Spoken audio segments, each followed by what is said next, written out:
Thank you for tuning in to the Central Indiana Sports Report for our Week 5 high school preview and prediction show, where Tipton Tribune and Elwood Call leader sports editor Michelle Garmon and I go through all of the big games in Central Indiana and give you our thoughts on the game and give our predictions. Michelle and I will be back on Friday night after the games to go over all the scores and highlights from Central Indiana and the best games around the state.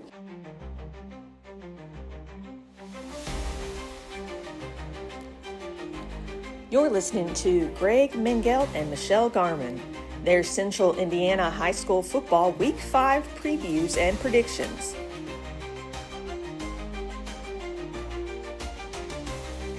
And here's your host, Greg Mingelt. Welcome, high school football fans, to the Central Indiana Sports Report for our Week 5 high school football previews and predictions. All of the games from across Central Indiana. And Michelle, it's all starting to make more sense now. It is. You start to find out a lot about teams, especially once they hit conference games. Once they start playing conference games, you tend to find out even more. And the deeper they go into the season. And I think what we're finding out, Greg, is we have some really good teams in this area. We have some area teams and some really good conferences. As a reminder, every game in Central Indiana that we are about to predict is worth 10 points. The underdog is worth more if you pick them to win. The favorite is worth fewer, and we start with the games where one team's worth 9 and one team is worth 1. Our first 3 games are in the CIC, but before I get to that, we have a new leader in our media picks competition, Michelle. Kevin Helfrich of the Action Sports Network now has a 7-point lead over Kyle Nedenrip, and after Friday night, Kevin texted me and said, "Hey, how'd I do?" I said, "Hey, I don't look at it till Monday." He knew how well he had done. Well, nice job, Kevin. Nice job, Kevin. Elijah Poe remains third, followed by Kate Hampton of the Muncie Star Press, and then Michelle Garmon all the way up to 5th place. Greg, you're not in last either now, And Greg's not in last anymore. He's got 2 people behind him. And here we go, Michelle. 2 games. One team is worth 9. The other team is worth 1. Eastbrook at Blackford. Elwood at Madison Grant. Any chance you're taking Blackford or Elwood? No, first I want to say congratulations again to Sammy Morales and the Elwood Panthers for getting that second win. First time since 2017. 40 times. So hats off to them. It was great. As good as I've seen an Elwood team play, and I thought they looked good on both sides of the ball. Blackford, though, really struggles. They don't tackle very well. But, Blackford, that was Blackford. And now they get Madison Grant, and they're getting an angry Madison Grant team, a Madison Grant team that I am sure felt like they really should have beaten Oak Hill last week. And a Madison Grant team that knows if they would happen to overlook Elwood and get upset this week. They're not. I've been hearing at school, hey, this Elwood team's a little better than they have been. We got to take them seriously. Yeah. And they're not joking like they were last year about it. There you go. So, but no, Eastbrook and Madison Grant are going to win this week. Our first of the games where one team's worth 8 and the other was worth 2. Oak Hill is worth 2 at Frankton, worth 8. Can you take the upset? No, I don't think. Sorry, Marty. I know I'm probably going to get me a little upset with me again. I don't think Frankton, just because of all the injuries they've battled and everything all year, I still don't think they're quite good enough to get Oak Hill, even if Oak Hill coming off that big win. This could be a trap game for the Golden Eagles, but I don't think it's going to be, because I don't think Frankton's quite talented enough, deep enough to hang with Oak Hill for 4 quarters. 4 more games where one team is worth 8. By the way, I took the favorites in all those as well. Where one team's worth 8 and the other is worth 2. A couple of these might be tempting to some people. First, Kokomo at Anderson. I have Kokomo worth 2, Anderson worth 8. Is that worth taking the upset? I love you, Shane. I really do. And I think he's getting a win in Anderson. I think. And they got a chance for a couple more later in the year. Yeah, but it's a process. Kokomo, they've been injured and banged up, but they've been able to put points on the board. And because of that, Kokomo, I believe, will get their first win of the season, and will get Caleb Small his first win as the Wildcats head coach. Clinton Central on the road is worth 8 points at Taylor, coming off a huge win over Eastern. Taylor. Roncalli, here's one that I thought I might try to tempt some people. Roncalli worth 2 points. Guerin Catholic worth 8. Is it worth taking 4 times the points? If I was sitting back here in last place, maybe, but no. There is a difference. Roncalli. Roncalli is very good. And 2-2 Western Boone is at 0-4 North Montgomery. I have Western Boone worth 2. North Montgomery worth 8. Western Boone. Now we move to the more competitive games where one team is worth 7, the other is worth 3, and we start in the Three Rivers Conference with 2-2 Northwestern at 1-3 Whitco. Northwestern. And a good one in the Hoosier Crossroads. Franklin Central 3-1 at Avon 2-2. I could see somebody taking an upset in this one. I could, except for the fact I think Avon's been pretty darn good at home. So Avon. Very good. They've been competitive with the best teams in the state. Yes. West Dell is worth 7 points at Delphi worth 3. West Dell's 2-1. They've been pretty impressive. I know they have, and I actually think that game could be closer than what some people will think it could be, but I'm going to take Delphi, and a lot of it is just because there's really no easy, quick way to get from Gaston to Delphi. Hey, I think Delphi's going to win, but because West Dell's worth 7, I think they're worth taking the upset, and I'm going to take West Dell to go to 3-1. 3-1 Lewis Cass at 3-1 Rochester in a big Three Rivers Conference game. Cass is worth 7, Rochester worth 3. Tell you what, that's tempting. If the game was being played at Lewis Cass, I would probably go for the upset, but it's being played at Rochester, so I'm going to stay with Rochester. We'll stay with the Zebras. Give me the Kings. I'm going to take Cass in the upset. I've been going with them all year. That's only cost me once. 2-2 McCutcheon is at 3-1 Lebanon. Lebanon playing very well. I have McCutcheon worth 7, Lebanon worth 3. No upset for me. The Lebanon Tigers. Here's a one that's very interesting to me. 3-1 Shelbyville at 2-2 Greenfield Central. I have Shelbyville worth 3 and Greenfield Central worth 7. I'm just going to tell you, I took Shelbyville. I'm taking Shelbyville. I know Greenfield Central's been kind of like the yo-yo effect. 1 week they're good, 1 week they're kind of bad. You don't think of Shelbyville in football very often, but I think this is a pretty good Shelbyville team. Yes. Sticking to Hoosier Heritage, 1-3 Newcastle's at 3-1 Yorktown. They've been very impressive. Newcastle worth 7, Yorktown worth 3. I bet you're taking the Tigers. I'm taking the Tigers. 3-1 Columbus North, which started the season ranked ahead of Carmel, is at 3-1 Carmel, but I have North worth 7, Carmel worth 3. Still, we're both taking Carmel, right? Yep, the Greyhounds. And maybe the game of the night statewide is 3-1 Fishers at 4-0 Brownsburg. And Brownsburg's so good, I have them only worth 3. Fishers worth 7. Will you take the Tigers 2 weeks in a row, Michelle? Brownsburg in this one. No Brownsburg's offense is just so high powered. They've been in shootouts. They can win shootouts because that offense is so good. Now we move to the games where one of the teams is worth 6 and the other is worth 4. I have Warren Central worth 4 points at Ben Davis worth 6. Warren Central's 3-1. Ben Davis 1-3. Man, there's been some years where that's been the best game in the state, hasn't it? Yeah, and I'm going to be honest with you, Greg. It's kind of tempting to take a Ben Davis team because I don't know Ben Davis, who's usually not bad all year, and yeah, they may struggle this year, but then they're perfectly capable of going into the sectional. And any team that overlooks them, it is tempting to take Ben Davis, but I think I'm going to go with Warren Central. 3-1 Knightstown is at 1-3 Eastern Hancock. I have Knightstown worth 6, Eastern Hancock worth 4. Michelle, who are you taking? I am actually. This is where I'm going to pick upset. I'm going to take Knightstown. And if you win Eastern Hancock, coach, I expect a pizza at the end of the season. I am taking the Royals. I don't care what he says. I'm taking them anyway. And a battle of unbeatens at Twin Lakes. Logansport 4-0. Twin Lakes 4-0. I have Logansport worth 4. Twin Lakes at home worth 6. Who are you taking? Wow, I'll tell you what. This could be one of the most exciting games, and I was actually going to cheat, and I forgot. I was going to ask Aaron what he thought about this matchup on that Friday night. Of course, though, he might not have seen a lot of film on Logansport to know. Here's the thing. Here's what I'm going to do. I'm actually going to probably shock you. I'm actually going to take Twin Lakes for the upset. Kevin O'Shea has had a few of those in his career when he was at Central Catholic in the Hoosier Conference. And I like, Greg, you were there. I like that offense. I think that quarterback is really good. I like the way they can spread you out, and I think their return game is good. It'll be interesting. I think they'll be fired up. Give me Logansport. I think they're a machine.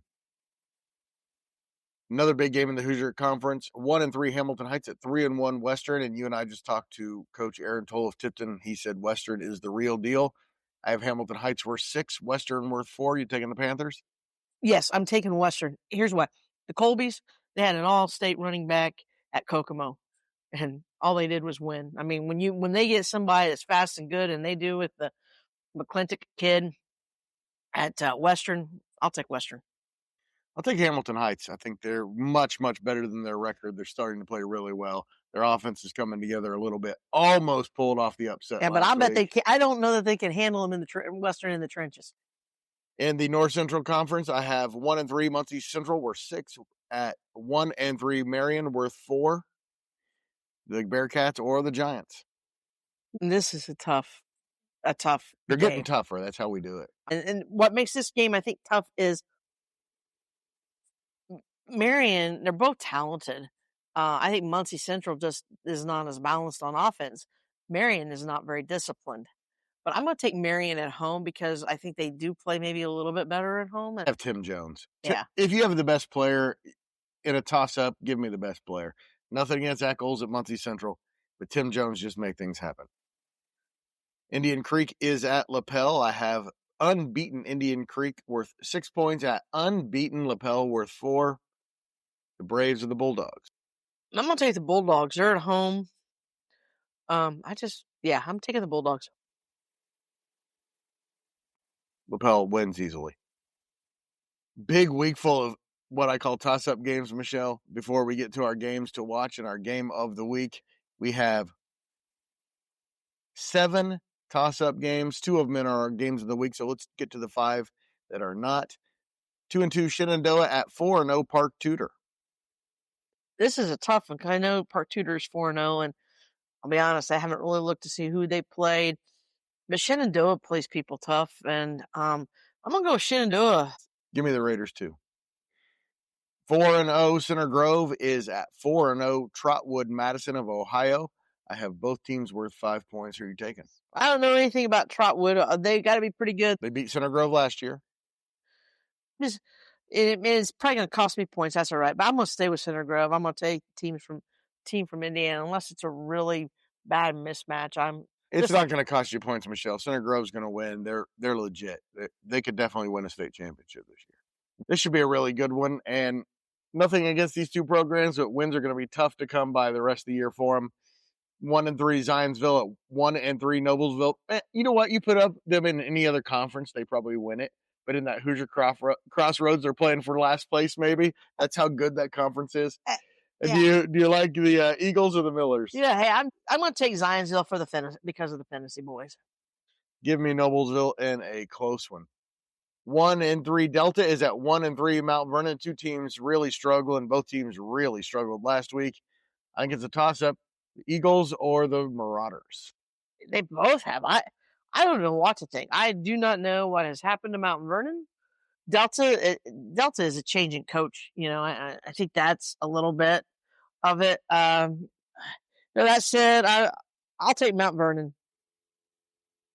Give me Mount Vernon as well. That's a true 50-50 game. In the Hoosier Heartland, 2-1 Clinton Prairies at 2-1 Sheridan. I have both teams worth 5 points. Michelle, Gophers or Blackhawks? Blackhawks because they're at home. I'm taking the Gophers. Give me Clinton Prairie. As we said last week, a Hoosier Heartland eliminator game. One of those teams will be a contender. The other one probably won't. And now, Michelle, to our 5 games to watch, starting with Tipton at Rensselaer Central. Both teams I have worth 5 points. Tipton 2-2. At Rensselaer Central 3-1.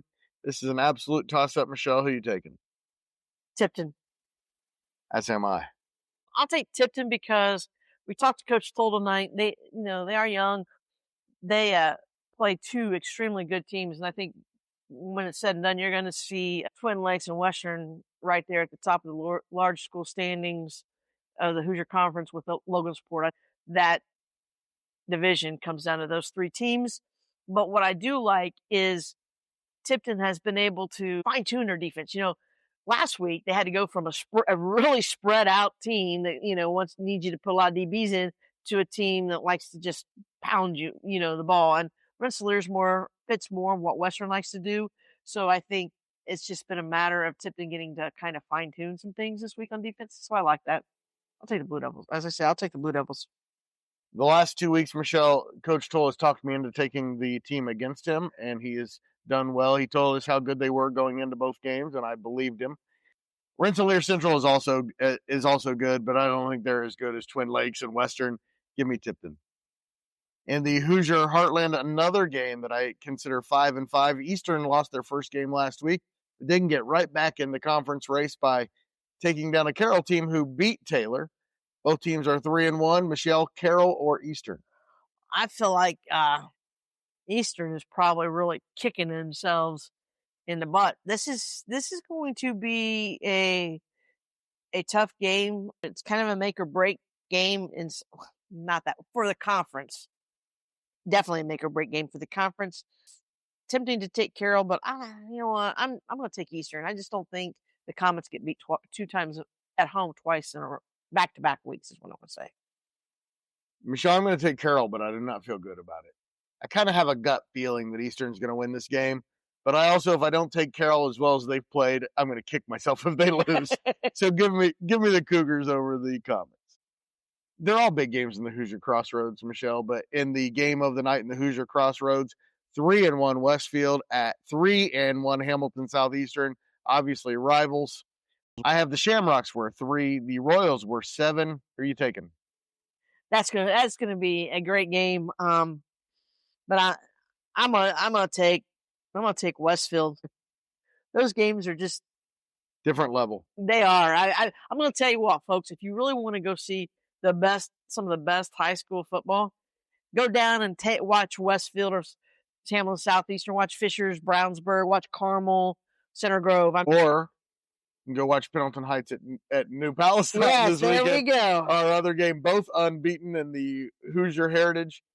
Pendleton Heights, surprisingly, I think 4-0. I think before the season that would have been a surprise.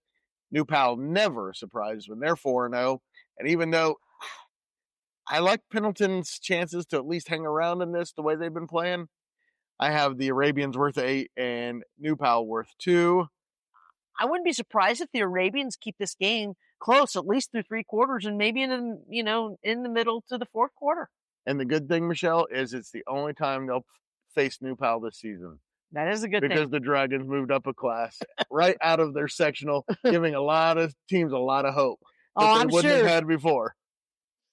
And you know what? If they can win this game, the sky's the limit for Pendleton. Yes, exactly. And you and I both agree, by the way, New Pal's winning that game. The Central Indiana Sports Report game of the week is 4-0 Mississinawa at 3-1 Alexandria. So close to both of these teams being unbeaten in the CIC. Alexandria did suffer a loss to an Eastbrook team that I predicted to win the conference. I have Mississinawa worth 3, Alexandria worth 7. You take the Tigers in the upset. Pete seems pretty confident, and I like the Alexandria Tigers. I like this team. I like the Senate quarterback. I like the Will Rowland and the playmakers they have. But this game is probably going to be decided by special teams. Mississinawa's got a kicker, and they have one of the best returners. And even though you don't want to kick to a returner like that, because when you don't, field positioning can be a big factor, because that means you have to usually angle it away and out of bounds, easy to shank punts. Mississinawa, because of the special teams. Give me Alexandria. Their pass attack is very difficult to stop. Last year, they could get no time for Gas to throw the ball. If that happens again, of course, they're going to lose. But I think they're going to give them some protection. I think Coach Gas is going to scheme up something. Give me Alexandria in the upset. If it was 5 points apiece, I'd take Mississinawa. But since it's worth more than double the points, give me Alexandria. Michelle, Coach Gas coming up right now. What did you hear from our conversation with him? What I heard from him was, Eastbrook's is a very good team, and they didn't they didn't make a lot of mistakes. And Ellick found out some things about their squad and things that they're going to need to improve on, or areas they're going to need to improve in to win their first football sectional. And of course, Oak Hill, Madison Grant, Eastbrook will all be cheering for Alexandria on Friday for Mississinawa to take their first loss and open up the conference race. They will. I do think the conference championship is going to come down to that Eastbrook-Mississinawa game. I think they'll both go in there under. Obviously, you took Alex. Sorry, Pete, but I think Mississinawa and Eastbrook will go into that unbeaten, and that will be the game for the championship. Then coming up after Coach Gast is Coach Aaron Toll, whose team takes on a dangerous Rensselaer Central team. And I asked him, the last question I asked him was, do you still believe in this team-ish? And he kind of gave us a really good answer. A little caveat to think about is he talked about that game last week in Western having 19 seniors. And that is huge, especially with Tipton being kind of banged up right now and they're having to play. He said they started 8 sophomores. That sophomore group is really good, and a lot of them got some experience last year, but only maybe 2 or 3, his son being one of them, got a ton of varsity experience. Right. So he's got reason to be optimistic because he gets some of these older kids back healthy. And Aaron was not, you could tell, no one likes to get beat like they got beat last week, but you could tell that since he's analyzed the last 2 game films, he hates to lose, but he knows that in each game they were beaten by a better team. Here is Coach Gast, followed by Coach Toll. Welcome to the Central Indiana Sports Report. Alexandria head coach Pete Gast, whose team is coming off a heartbreaking 34-24 loss to Eastbrook, and now is home against defending champion Mississinawa. Coach, what are your feelings? What's the feel among the team coming off the first loss? It was a tough loss because I thought we played really, really hard, and we did a lot of things right, and it was tough. I'll tell you what, you got to give Eastbrook credit. They, I don't know if they played a mistake-free game, but they played a really, really very minimal mistakes. They didn't turn the ball over. They weren't penalized very much. Took advantage of some of our, the few mistakes we made, and I think what was disappointing is we had a 3-point lead with 10 minutes left, and then they outscored us there in that remaining 10 minutes, 13-0. So, we kind of looked ourselves in the mirror and, talked about how we want to finish. We need to finish, this week and beyond. But it was a really good football game, fun to be part of. And I think we're both 2 pretty good teams that are going to feel like Eastbrook and us both have a shot at the sectional. What's the feeling been like around the program this week? We've had good practices. Tuesday and Wednesday are our work days, kind of like most programs, and we had really good practices. I feel like our kids moved on. We said, hey, let's let this one hurt over the weekend, but we get back to school Monday. Let's put it in the past and move on to bigger and better things. And they've done that. We've had a good week of practice up to this point. Mississinawa is, the reigning champs. They're the team to beat until someone gets it done. And, we like our game plan. We like how we match up with them. And we're looking forward to the opportunity to. In some ways, it was a rough week. It was your first loss of the year after winning 3 straight. But in another way, it was the first real opportunity to say, hey, do we belong with these top teams in the sectional? And clearly you do. I think we do. We did a lot of good things. Our pass game I thought was solid. We were 20 of 31, 200. It was like 197 yards.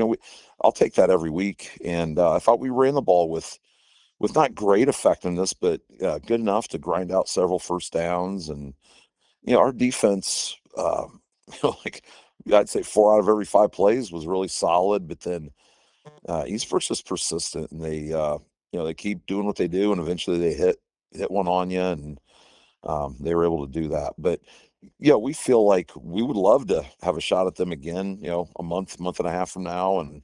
But in the meantime, turn the page and focus on a good team coming into town this week. Mississippi is going to pose some challenges. They got a really strong running game, and they just play solid defense. So it's going to be a good one. Hey, Coach, how well do you think Eastbrook then has you prepared for Mississippi? You had to make a whole lot of adjustments and some of the things you want to do this week, or just trying Well, to clean up things that you didn't get done well last week? let's look at, first of all, special teams. We did some things, but then again, really had some big blunders on some coverages and a return opportunity. So we've put a little extra time into just shearing that up because Mississippi was going to play really solid on special teams. So that was a little bit of an eye opener that we got to prepare and work a little harder in that phase. Attacking Mississippi on defense will be very similar to attacking Eastbrook. They both run basically like a 4-2-5, if you will, is kind of their personnel and their scheme. So we haven't had to overhaul the game plan. We're using a lot of the things we schemed against Eastbrook, just kind of rolling it into this week. Now, Mississippi on offense is going to run the ball. I would say run the ball a lot more than Eastbrook. Eastbrook, I give them a lot of credit. They threw the ball with great effectiveness, but Mississippi is going to come in with that intention of owning the line of scrimmage and running the football. So that Eastbrook game really will prepare us for what we're going to get this Friday in that regard. Um, so what do you take from Eastbrook? Maybe you and your staff, you guys take and you make notes that you keep them in your sectional folder as you get closer to that will help you if you change the outcome if the two of you guys meet again. Well, I felt like we stopped the run with rather good effectiveness. If I had to give it a letter grade, I'd say it's a B plus. Um, I don't want to get into that A category. We give up, a handful of touchdowns, but I thought we stopped the run with effectiveness. They're throwing the ball better than they ever have. They've got a great quarterback named Bodie Howell. Their tight end is a special player, and they can do some things through the air. So we get Eastbrook again. We'll have to scheme up a little. I want to say a little more solid of a pass defense. And that the coach wheels in my head are always turning. I feel like I've got a couple thoughts, already just coming off that film. Bodie's a great runner. They run the option well, and he got loose for a long touchdown run in kind of a crucial time. So that's one we got to just keep our discipline. But yeah, I think a lot of the things we did against Eastbrook, we'll just roll right into a possible sectional matchup and just try to limit the mistakes we made. You were talking about special teams with Mississippi. I know that their return game, especially their punt return game, is really strong. Do you punt? Do you punt to them? I think a lot of these teams that have exceptional skill kids back there, I don't think you do. I don't think you do. I think you try to, obviously know where they're at and not just kick it right to them. Try to keep these teams off balance, maybe with some, I don't say we want to squib it every time, but just kind of mix it up. And now we don't have a kicker that can, hammer the thing into the end zone on a regular basis. So we have to be creative and throw some change ups in there. Mississippi's got a kid who, and I apologize, I don't know his name, but I know he is quite a kicker. And the majority of their kickoffs, if they choose to, are going to be put in the end zone. But they got a little game here and there where they'll do like a pop up and a squib and keep you on your toes. So that's always a challenging phase of football, especially at the high school level. Coach, anytime a new head coach comes in, things are going to be a little different. But one thing that's definitely not different with Mississippi is they can play some defense. They've given up just 12 points all year. Yeah, Coach Lochner is a defensive guy. I remember getting with him and just talking defense. He used to be on staff at Anderson University, and he's got some defensive mind, defense in his DNA. So they've got some players. They've got a lot of new players though. They got some kids that we feel like we want to come in there. They're going to come to us, but we want to get out there and challenge them with our pass game. We feel like they haven't, seen athletes from sideline to sideline, like we've got the ability to, throw the ball and get out there. But they've got a front seven that, we're going to have to protect our quarterback. But at the same time, you can't beat them without establishing the run.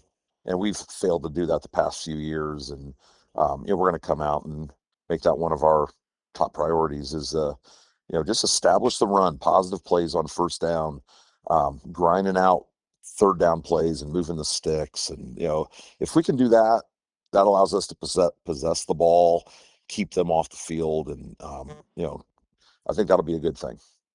Coach, Eastbrook still has Madison, Grant, Mississinawa, and Oak Hill on their schedule ahead. You guys still thinking about the CIC, or just whatever happens? And No, we talked about it. I think our kids on this team, this 2025 team, they've invested a lot, and they're smart kids. They know what's going on. They know that one loss, we're still in the hunt.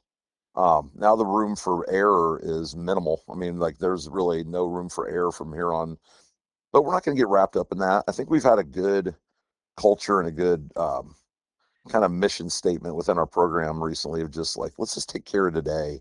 Let's just work hard today, have a good practice today. And, Friday we're going to get out there and play as hard as we can, have fun. And, we're not going to lose our mind if we don't win. We're not going to get too high when we do win, and just try to be the best we can be each day.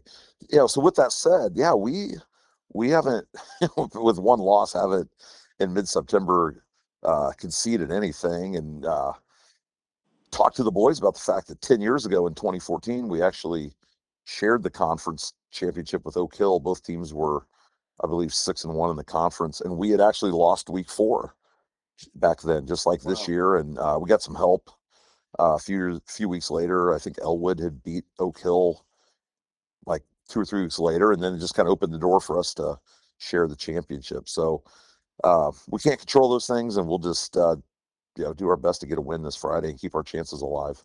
I'll tell you what, you win this Friday, and anything becomes possible, right? Definitely. And like you said, Oak Hill, boy, I'll tell you what, Oak Hill, Mississinawa was quite a game. I saw the final was like 20-0, I think, but that game was 0-0 into the second half. And, it just makes me, it's just a fun conference. It's a fun football conference. A lot of parity, no weeks off. And it's just a lot of fun. So yeah, we're going to need some help, but I don't think anybody's going to run the table in this conference personally. Coach Gass, thank you so much for your time. Always appreciate it, and good luck on Friday. Well, thank you. Enjoyed talking with you. I'm looking forward to seeing if Tipton, as Aaron said, he was talking about needing to find an identity on both offense and defense, and I'm looking to see if Tipton can take their first steps in establishing that identity on both sides of the ball. Thanks so much, Michelle. And here is Coach Toll with his preview of Friday night's game in Rensselaer. Hey, I couldn't be there last week. I was actually had to go to Elwood to cover their homecoming game. I'm not going to lie. I was shocked by the score. Kokomo sent me their story, so I know that you guys fumbled early, but exactly what happened? They're better than us. They are a senior-led group. They've got 19 seniors, and they have an all-state running back that got injured actually in our game last year early. That was I think 1,700-yard rusher as a sophomore. Right. Had 275 yards rushing the week before against Lutheran. They have a 6'4", 230-pound quarterback that's going to be a college football player. And we could match up to their physicality. And bottom line was they ran the football. They're a power football team, and they're really good at it, and we couldn't stop them, was the bottom line. And they're pretty good defensively too. Their front seven, they're a 3-4 defense, but their front seven are all seniors, 7 out of 7 of them. They are a good ball club. The last 2 teams we have played are very good ball clubs. If you look at, you can look on the Sagarin ratings. They're number 5 and number 6 in 3A. So we've gotten beat the last 2 weeks by 2 really good football teams. 2 weeks ago against Twin Lakes, we got beat 20 points. We made a bunch of special teams mistakes, and if I guess what I'm trying to say is we were 4 or 5 plays away from that being a 1 touchdown ball game. If we want to look at it in a positive fashion, so the bottom line is we've gotten beat by 2 really good football teams. I certainly hope there's not many teams on our schedule left as good as they are, and we've kind of got to lick our wounds a little bit, and hopefully it's made us better and move on and try to get a win on Friday. Well, and Rensselaer Central, it probably doesn't seem like they're quite as good as those teams, but it does seem like they're quite an improved team. They are. They've got a number of starters back.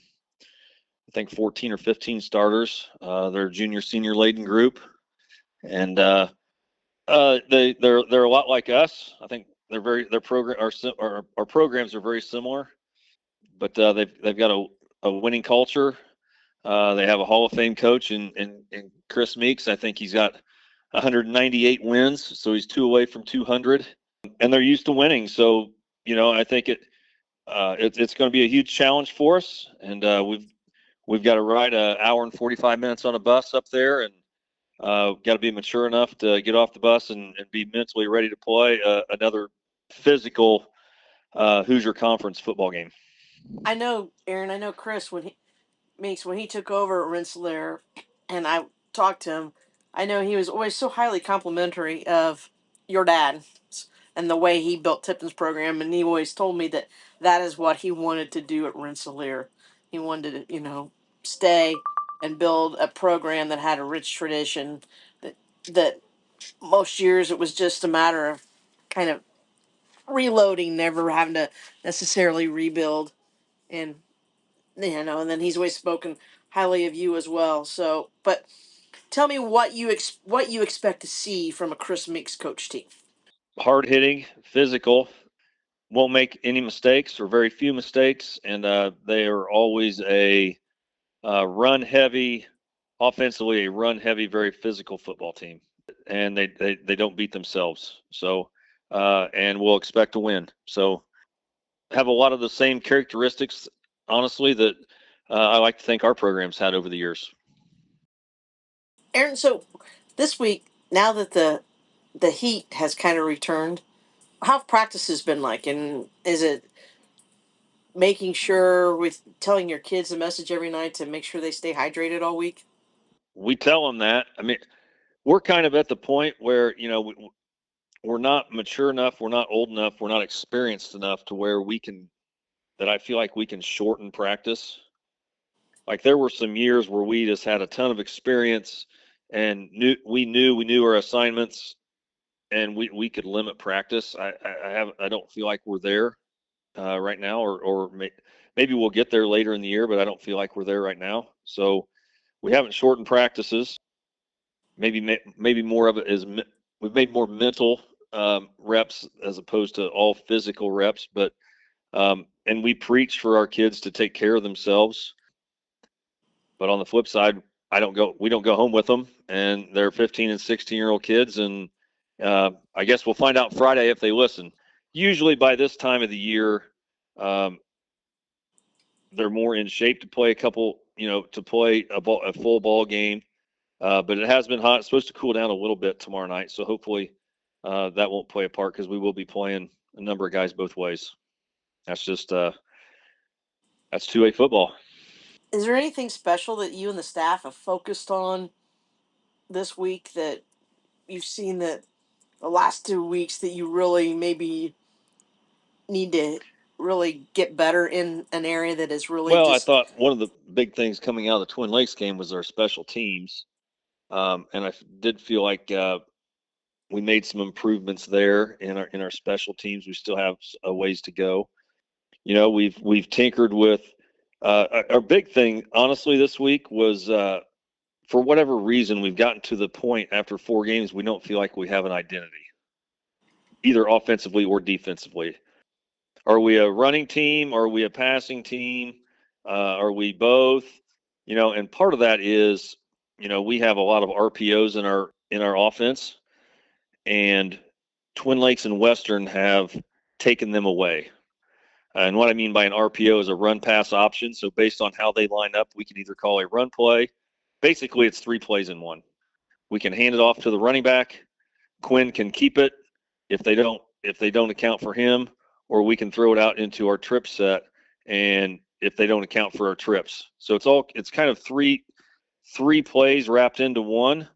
And the last 2 teams have been good enough to where they have taken that away. So therefore they can keep people in the box and they can take our runaway too. And that's made our offense very stagnant. So we focused on that. You know, we're trying to find a defense that matches our personnel, and we've had some injuries. We've had some guys get banged up through the first month of the season, and we're just so thin that it seems like every Sunday we come in, well, we've got this guy hurt, so we have to change that. So we've really focused on trying to find an identity, both offensively and defensively, and say, okay, this is what we are going to do the rest of the year. This is what we're going to focus on, and we're going to coach our kids, and we're going to get better at these things so that come tournament time, we can be really good at these things.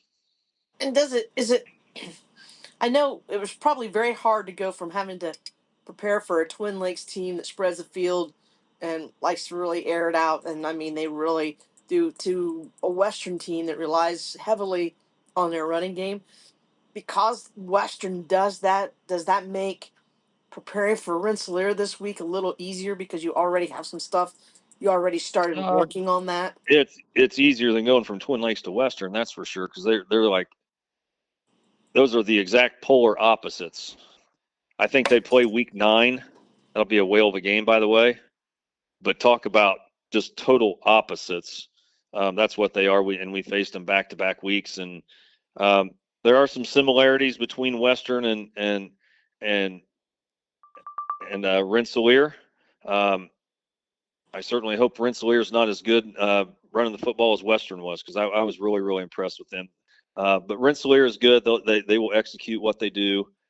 You know, on the flip side, you know, our best defense may be our offense and being able to move the ball and being able to score some points. You know, our offense didn't help us much last Friday. We were a lot of 3 and outs and punt the ball and putting our defense right back out there. So, you know, our offense can certainly help our defense in a lot of games like that. How's your health going into this? I mean, how healthy are you going into this week? Because I know you talked about being banged up. I know have any word on the Tice kid, and how about Clouser? They're both still a little ways away. You know, we've got Andrew Hawkins has got a knee right now, so we're hoping to get him back sooner than later. So no, we've got some guys that are banged up. We've got a lot of young guys banged up. You know, when you have a roster of 42 kids, and you have 8 or 9 that are not practicing, and so now you're down to numbers of low 30s at practice. You know, it gets hard. But we're not the only school dealing with that. You know, for instance, I think Rensselaer's 3-1, and they have a roster of 32, 4 grades. I think Western is 3-1. They have a roster, and they're a big 3A school. They have a roster of 46 with 19 seniors. So after this year, they have 27 kids returning plus their incoming freshmen. There's a problem out there with the numbers of participants or kids that are playing football, especially at your smaller schools. Well, you look at the Tri-Central situation, which is extreme. I know we've talked about it, but that's just sad. It is. It's sad for the school. It's sad for the kids that go to Tri-Central and want to play games on Friday night. And we're starting to see it more and more. Hey, Coach, you came into the season very positive with a very positive feel about this team. Still feeling that way? Yes, I like this team. I think we have some ability. Again, we're playing some young kids. Now those young kids are talented. Hopefully, by playing a really tough schedule, you know, we went 7-5 last year. That's what I told our team on Saturday. We went 7-5 last year and played for a sectional championship. People can look at us and say that we're not meeting expectations or we're 2-2 or what, they can say whatever they want. The last 2 teams we played are better than any of the 12 we played last year, in my opinion. So getting beat by top 10 3A teams, I don't think that should not define our season. We've got to, hopefully it made us tougher, and maybe the speed that they play at's a little faster than the speed that you're going to play at in 2A football, and maybe it helps us down the road. We can't just base our entire season on losing to really good teams.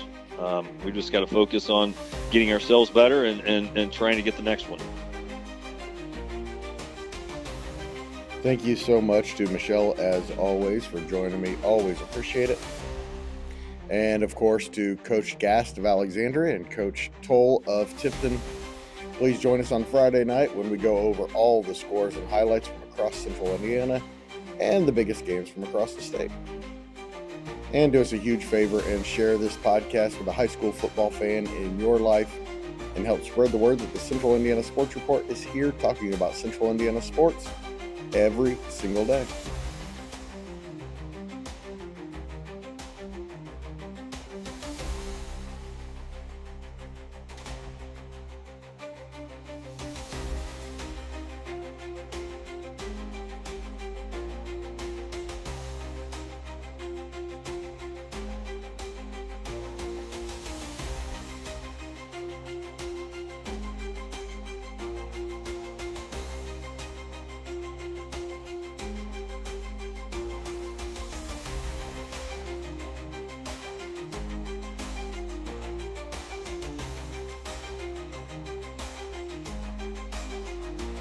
Central Indiana Sports Report is brought to you by TG Media, and I love Susie.